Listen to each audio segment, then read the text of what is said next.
पापा जी नहीं रहे। नाम था उनका दयानंद त्रिपाठी। शायद वह अभी धर्मराज के लोक में हैं या पुनर्जन्म के बाद इसी लोक पर। लेकिन उनकी बताई एक बात याद आ रही है। डायबिटीज से पीड़ित पापा जी 80 के दशक के किसी साल में गोरखपुर मेडिकल कॉलेज में भर्ती थे। वह बेड पर सो रहे थे, जबकि बाबा प्रेमानंद त्रिपाठी उनके पास ही फर्श पर बैठकर रामायण का पाठ कर रहे थे। अचानक पापा जी की नींद खुली और वह चौंक कर उठ बैठे। बाबा ने पूछा, क्या हुआ? पापा जी ने कहा, आपने नहीं देखा क्या? बाबा बोले, नहीं तो। पापा जी ने बताया, यमराज के दूत आए थे। उनमें से एक दूत पूछ रहा था, दयानंद तुम ही हो? हम कुछ बोलते, तभी दूसरे ने कहा, यह नहीं, बगल वाला कमरा है। ऐसा कहकर वो दूसरे कमरे में चले गए। बाबा उस समय कुशीनगर के इंटर कॉलेज में शिक्षक थे। वह पुराणों का भी अध्ययन करते और इस बारे में काफी जानकारी थी। उन्होंने कहा, लगता कोई जाने वाला है। इसके बाद वह फिर से रामायण का पाठ करने लगे। थोड़ी ही देर में उस वार्ड के बगल वाले कमरे से रोने धोने की आवाज आने लगी। पता चला कि वहां भर्ती एक पेशेंट की मौत हो चुकी है। आगे पापा जी ने बताया, वे उसे लेने आए थे, लेकिन गलती से मेरे कमरे में आ गए थे।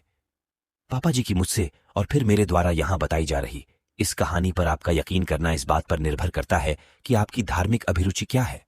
आपने वेद पुराणों का कितना अध्ययन किया है और उनमें कही गई बातों को कितना मानते हैं। क्योंकि पुराणों की माने तो शरीर नश्वर यानी नाश होने वाला है, लेकिन आत्मा अविनाशी, जिसका नाश नहीं हो सकता। मान्यता है कि किसी की मौत के बाद यमराज या उनके दूत उसकी आत्मा यानी सूक्ष्म शरीर को लेने आते हैं। वे उसे यमलोक ले जाते हैं। यमलोक जाने के भी कई मार्ग है। दूत किसी को किस रास्ते यमलोक ले जाएंगे, ये इस बात पर निर्भर करता है कि उसके कर्म कैसे रहे हैं। यदि वह पापी है तो उसे कई यातनाएं सहते हुए वहां तक पहुंचना होगा। यही नहीं, यमलोक में भी उसकी यातनाएं जारी रहेंगी। इसके बाद उसके कर्मों के हिसाब से ही उसका अगला जन्म निर्धारित होगा। कुछ यातनाएं उसे अगले जन्मों में भी भुगतनी पड़ सकती हैं। आइए इसे एक एक कर समझते हैं। सबसे पहले जानते हैं कि आत्मा क्या है। काशी के आचार्य राजेश कहते हैं, वेद पुराण और गीता के मुताबिक आत्मा अजर अमर है। आत्मा एक शरीर धारण करती है और जन्म और मृत्यु का समय व्यतीत होने पर उसे छोड़कर चली जाती है। फिर वह किसी और शरीर को धारण करती है। किसी आत्मा के जीवन का यह चक्र तब तक चलता रहता है जब तक कि उसे मोक्ष नहीं मिल जाता।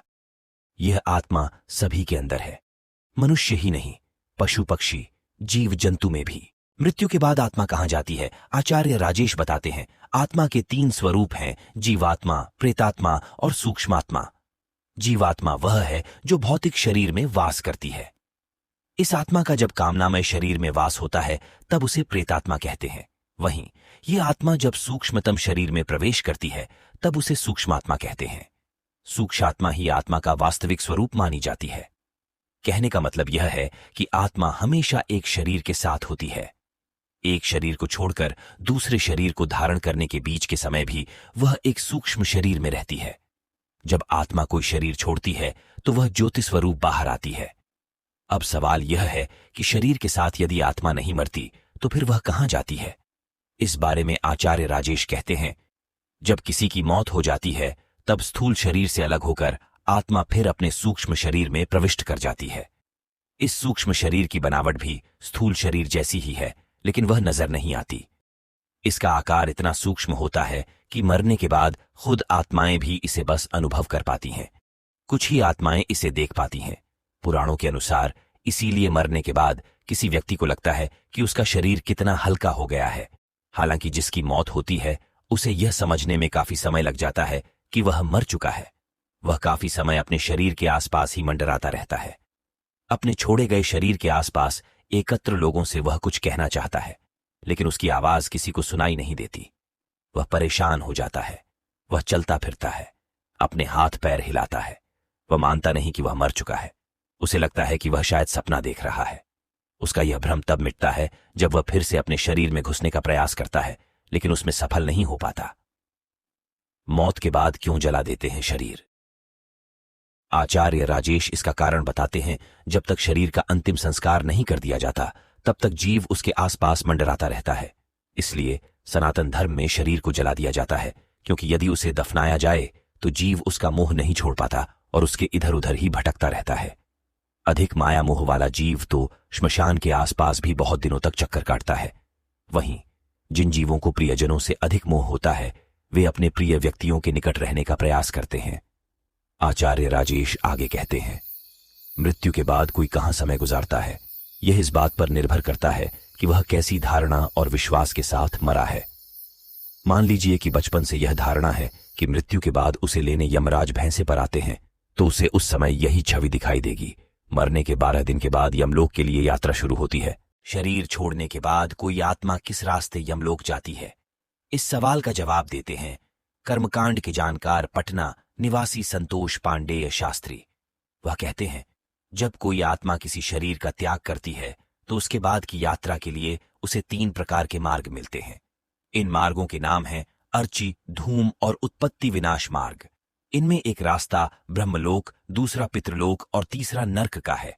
किसे किस मार्ग से जाना है ये उसके कर्मों से तय होता है। अर्ची मार्ग का सफर ब्रह्मलोक और देवलोक ले जाता है, वहीं धूम मार्ग पितृलोक की यात्रा पर ले जाता है, जबकि उत्पत्ति विनाश मार्ग नर्क के लिए है। नरक कौन जाता है? संतोष पांडेय शास्त्री के अनुसार यजुर्वेद में कहा गया है कि तप ध्यान करने वाले लोग मृत्यु के बाद ब्रह्मलोक जाते हैं।